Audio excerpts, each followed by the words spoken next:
Okey, jadi untuk pintas ni, saya dah buat contoh satu lah. Buat contoh satu yang saya share sini noh.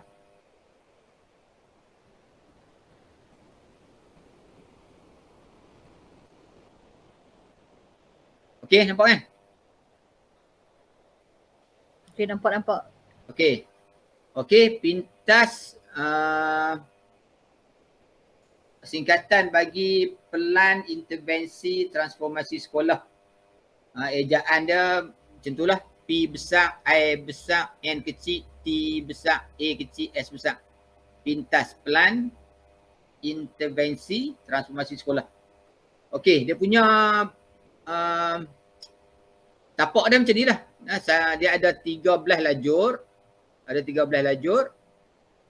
Lajur pertama bidang keberhasilan aspirasi, data dikumpul. Lajur kedua.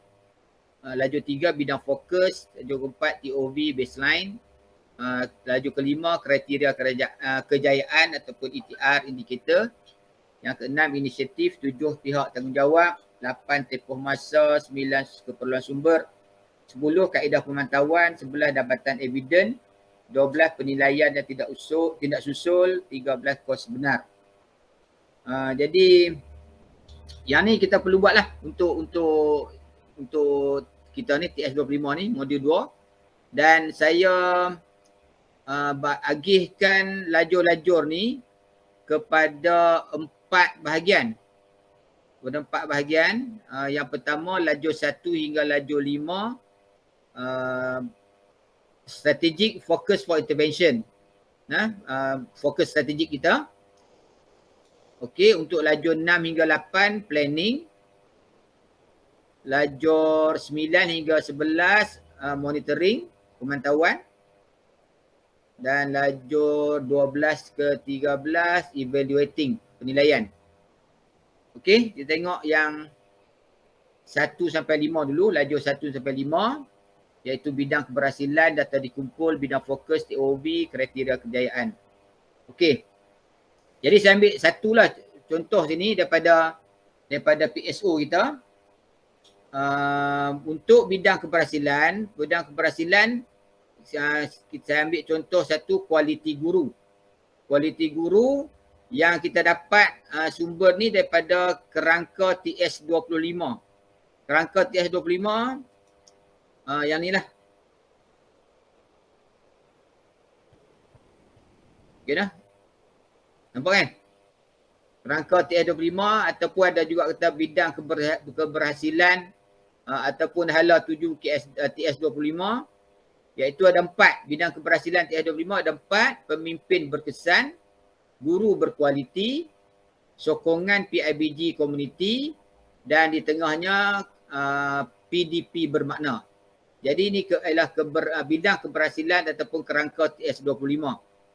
Jadi kita ambil dari sinilah untuk bahagian di lajur 1. Jadi daripada kerangka TS25 ada 4 ni. Ada 4 ni. Kita ambil satu, iaitu dari segi kualiti guru atau bahagian guru berkualiti ni. Kita letak di sini. Okey. Okey, untuk data dikumpul. Okey, data dikumpul ni kita ambil satu isu lah. Kita ambil satu isu dari SWOT kita. Dari SWOT PSO. Nah, kita tak buat RPS lagi, jadi kita ambil PSO lah. Okey, jadi dalam PSO kita, dalam analisis SWOT tu, bahagian kurikulum yang kita buat 7 elemen kebat kan. Salah satunya kurikulum tu. Jadi dalam satu yang dalam SWOT tu, bahagian kelemahan tu ialah guru kurang menguasai konsep kebat dalam PDP. Okey. Jadi di sini berdasarkan data instrumen standard penarafan kebat dalam PDP, kita tengok ada 23 orang guru yang masih tidak menggunakan alat berfikir. Hasil daripada pemantauan dalam instrumen standard penarafan kebat. Okey, jadi sumbernya di sini ialah instrumen standard penarafan kebat dalam PDP, kita ambil dari situ. Dan sumber kedua daripada analisis SWOT, PSO ataupun RPS. Okey. Dia dalam pintas benak nanti dia tak ada lah yang ni. Dia tak ada lah yang di bawah ni. Dia tak ada. Cuma di sini saya masukkan untuk mudahkan saya nak buat penerangan lah. Bila jadi pintas betul tadi nanti, yang row ni tak ada. Row tu tak ada. Okey, dia akan macam ni je lah kalau ada pintas betul nanti. Dia macam ni saja. Okey, yang saya buat di sini untuk tujuan nak memudahkan saya memberi penerangan. Okey, bidang fokus kita kena ambil daripada standard kualiti kepengetuaan sekolah Malaysia. Iaitu daripada sini. Ada 9 bidang pengurusan ni. Dalam bidang pengurusan, 9 bidang pengurusan sekolah yang dalam standard kompetensi kepengetuaan sekolah Malaysia ada 9 bidang.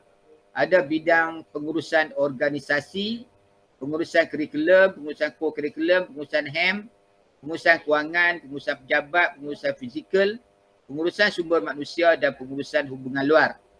Okey, jadi ada yang akronimkan dia ni jadi PIPO, KKM, WPF, ML.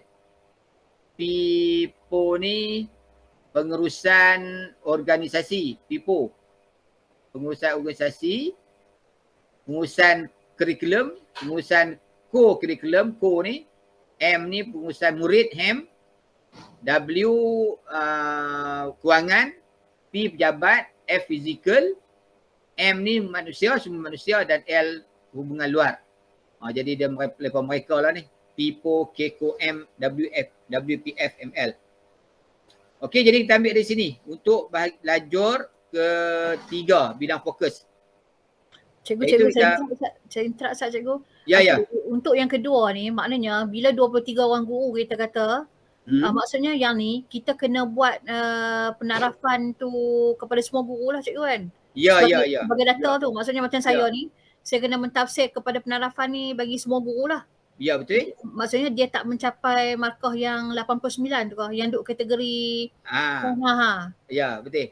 Ya. Jadi saya kena cari 23, maksudnya macam data kita menyediakan 23 lah. Macam tu cikgu. Ya. Mana kata daripada cikgu kita, tolak kita 68 orang, kita 72 kan? Ya. Tolak kita 71. 71, tolak kita 4, tinggal 67. Daripada 67 orang tu lah. 67 orang tu ni kita daripada instrumen tu yang PPD bagi baru ni kan. Okey, kita tafsirkan sebagai kurang daripada 89 dia dapat lah. Ya. Okay. Jadi yang tu masih kita anggap tidak menguasai konsep kebat lah. Ya, baik. Okey. Okey nah, jadi bidang fokus, bidang pengurusan kurikulum dan kita perincikan sikit, kita detailkan sikit. Jadi di bawah pembudayaan kebat dalam PDP. Okey, jadi TOV kita sini 44 noh. 44 orang yang telah menguasai dan 23 orang belum menguasai. Sumber tadi sama lah, sumber tadi jugalah, instrumen standard penerapan kebat dalam PDP. Jadi di sini 67 jadi kita letak ETR semualah 67 orang akan menguasai kebat dalam PDP. Okey, ni untuk lajur 1 hingga lajur 5. Okey, lajur ke-6 hingga ke-8. Okey, 6 hingga ke-8 inisiatif. Okey, kita kena cipta program lah. Inisiatif ni program apa yang kita nak laksanakan. Jadi kita kena bubuh nama program lah. Saya cadang di sini, kita buat sini guru kebat murid hebat. Guru kebat murid hebat yang dalamnya ada PLC iaitu peer coaching. Kalau kita letak PLC saja, kita kena PLC tu bahagian mana? Kalau kita letak PLC saja, jadi PLC kan banyak kan. Jadi PLC yang bahagian mana yang kita nak buat. Kemudian perkongsian amalan terbaik. Perkongsian amalan terbaik apa dia? Saya sebut contoh ni peta rating. Okey. Ni inisiatif kita ataupun apa yang kita nak laksanakan. untuk sebagai intervensi kita. Pihak bertanggungjawab SU Ladap, guru cemerlang, ketua-ketua panitia. Okey. Tempoh masa April hingga Ogos. Nah, kita dapat data tadi ni, kita dapat data yang kata 23 orang tak menguasai kebat dari ni. Kita daripada pemantauan bulan Mac. Jadi kita laksanakan intervensi ni bermula April hingga Ogos. Bermula April hingga Ogos. Supaya bila kita buat penarafan sekali lagi pada bulan September, Oktober, kita akan capai tadi ni 67 ni. Kita akan capai ni. Okay, kita buat anggaran itulah nah. April hingga Ogos kita buat tempoh intervensi. Okey, ni dari segi planning. Keperluan sumber. Okey, sumber ni semua termasuk sumber manusia. SLT kita lah nah. Kita 4 orang. MLT, ketua-ketua panitia dan juga penyelaras program di sekolah. Laptop, LCD projector, kemudian dari segi kewangan kita anggarkan RM500. Okey, dari segi pemantauan laporan ladap tadi, yang kita buat ladap tadi ni. Okey, kemudian maklum balas guru. Kita sediakan Google Form balik kat cikgu-cikgu 23 orang tadi tu. Kita minta balik dia punya feedback. Kemudian pemantauan juga mungkin dalam semakan RPH. RPH tu kita mungkin boleh tengok balik cikgu tu mungkin dia sediakan peta writing dan sebagainya, alat-alat berfikir tu dia masukkan dalam RPH dia. Okey, laju ke-11 dapatan evidence. Okey, evidence dia gambar markah skor daripada maklum balas guru yang kita bagi Google Form tu, RPH guru, kemudian instrumen standard penarafan kebat dalam PDP. Okey, borang tadi lah. Okey, laju 12 hingga 13 penilaian, evaluating. Okey, yang ni diisi selepas inisiatif dilaksanakan. Jadi maknanya penilaian ni kita nak tengok balik lah. Setelah kita selesai laksanakan intervensi, apa lagi diorang penambahbaikan yang kita boleh buat di sini. Ataupun penilaian kepada intervensi yang kita buat. Maksud kata kalau kata kita target tadi kita nak selesaikan 67 orang semua guru dapat menguasai budaya kebat dalam PDP, tapi ada juga tertinggal 2-3 orang lagi contohnya. Masih lagi 3 orang katakan, 3 orang masih lagi tidak membudayakan kebat dalam PDP. Jadi apa tindakan kita pada 3 orang tu? Okey. Kemudian kos sebenar. Kos sebenar contoh tadi kita letak anggaran mana tadi? Anggaran RM500. Jadi yang kos sebenar berapa? Mungkin dalam RM300 saja contoh. Okey. Okey, selesai pintas. Jadi kalau kita nak sediakan pintas nanti dia akan duduk di sini je lah. Dia duduk di sini. Semua yang kita ada di sini tadi ni, sebab yang ni macam saya kata tadi lah, kita nak asing-asingkan ikut keperluan. Ini fokus strategik, yang ni perancangan, yang ni pemantauan, yang ni penilaian. Jadi bila kita nak sediakan pintas, sebenarnya dia akan berada di sini. Di 13 lajur ni. Okey, takat dulu. Ada apa-apa? Kita nak pergi ke OPPM pula. Cikgu buka KRA sat cikgu. Yang satu, lajur 1, 2. Tak.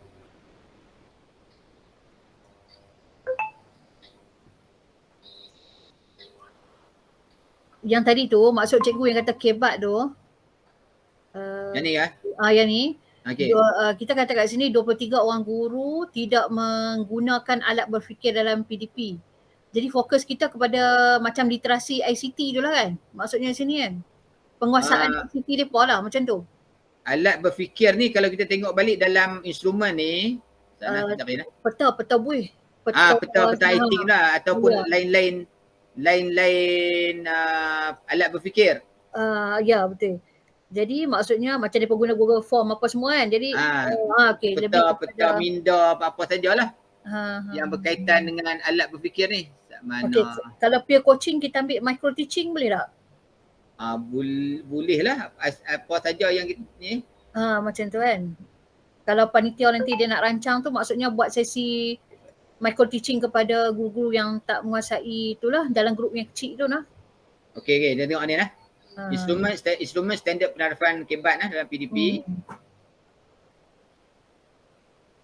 Okey, maksud kata kalau kita tengok di sini. Nombor 1. Ya. Guru menggunakan alat berfikir dalam PDP. Kan? Ya. Kalau kata dia tak guna langsung, dia tak disokong dengan penggunaan alat berfikir, dia duduk di satu lah. Mana kata 23 orang ni dapat skor 1 lah di bahagian ni. Ya, ya. Kan? Di bahagian ni, bahagian item ni. Jadi ni alat-alat berfikir ni. Dia kata menggunakan alat berfikir, menggunakan peta pemikiran writing, contoh 8 peta ni, ataupun kesesuaian peta pemikiran yang digunakan dalam PDP. Mungkin dia guna peta-peta pemikiran yang lain. Kan macam peta minda ke, ataupun dia kata sini menggunakan alat bahan berfikir lain. Data statistik boleh dikira kan? Maksudnya antara alat fikir juga lah kan? Ya. Saya apa sebut sajalah. Dia tak, jangan kita terkongkong dengan peta writing sangat lah. Ya, kan? jadual ke? Jadual, ya betul. Jadual, graf. Ya. Tu semua tu masih lagi dalam alat berfikir. Tapi kalau saya cek balik lah, saya nak mencari macam lesson plan saya duk buat lah penarafan ni. Saya nak cari memang tak ada. Memang hanya ada pun seorang dua. Jadi lah ni kalau saya nak buat andaian 23, maknanya saya nak kena naikkan macam tu lah. Dia kadang-kadang dia dalam RPH saja ada. Mungkin kalau kita nilai dalam RPH kita tak nampak lah. Jadi kita buat andaian kata kalau kendiri kita kata kita bersemuka lah. Jadi kita memang nampak lah benda tu, tapi dalam RPH tak dinyatakan lah benda tu. Tak dinyatakan. Tapi kadang-kadang macam saya tengok baru ni siapa dia, Aiza ke? Aiza. Dalam RPH tak ada, tapi dalam PDP dia ada. Mungkin dia tak sedar lah. Dia tak sedar, dia sebenarnya dia menggunakan alat-alat fikir ni. Cuma saya study content RPH tu lah yang jadi saya kata ada lah. Macam tu lah. Ya. Okey. Okey, kalau ni kita gerak ke OPPM.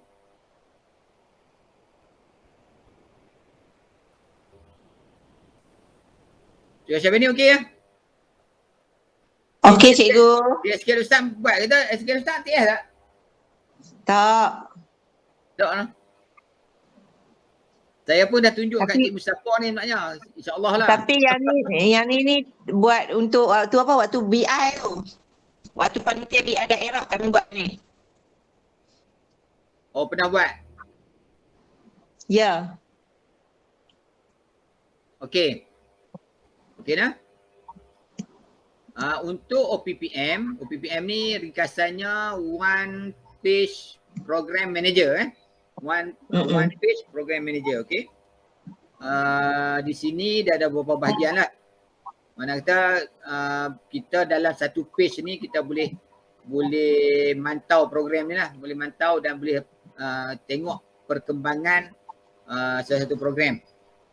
Okey. Jadi kita ambil satu tadi daripada yang kita dah rancang nak buat projek guru kebat murid hebat ni. Okey, ni nama projek kita letak di sini. Okey. Kemudian ketua projek saya bolehlah fikir satu di sini.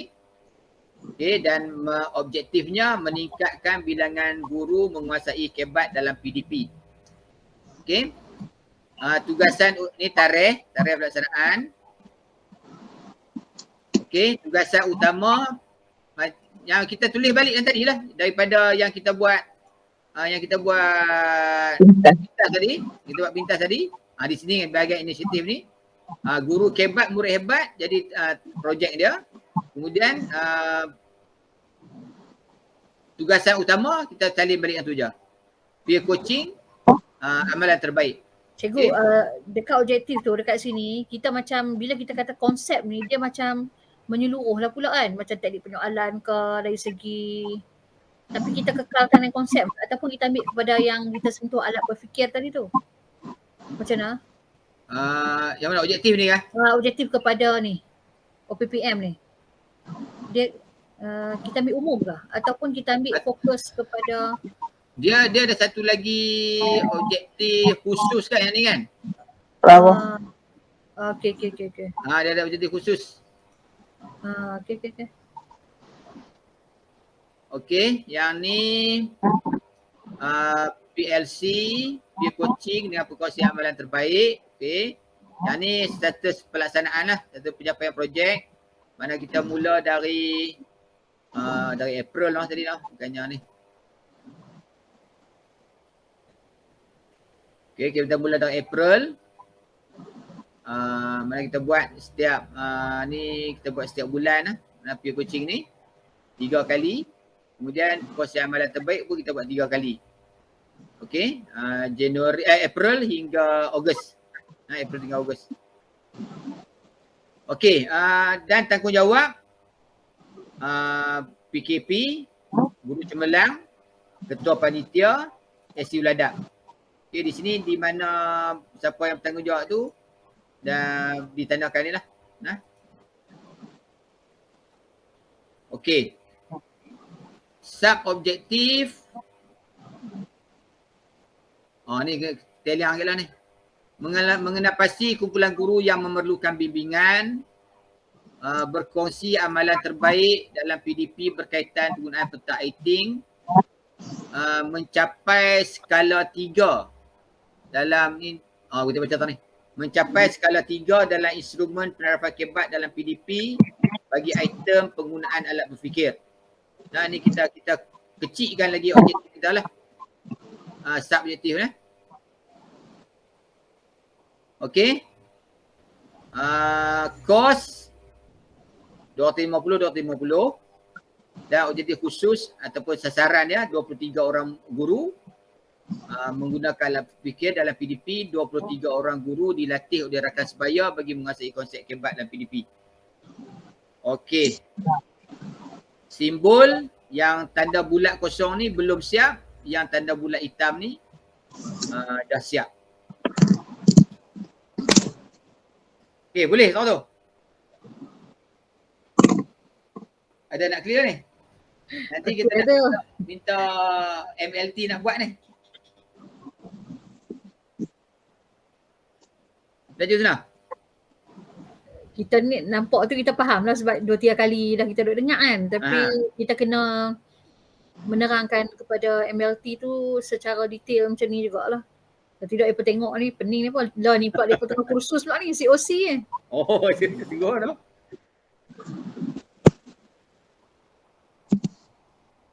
Okey, Mimi ni apa Mi? Sabar cikgu, tengok 18 tak. Kalau nak apa boleh.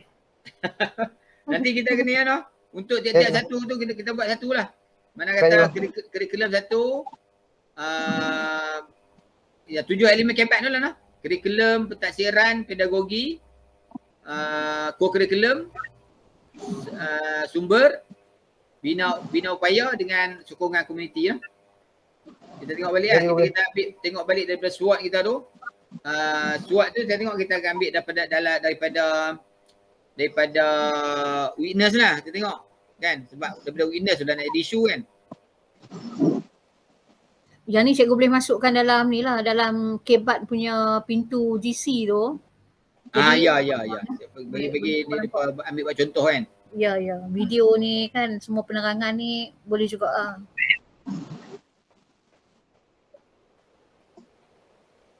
Okey,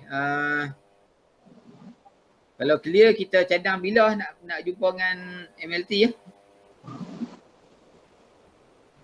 Minggu depan boleh ke?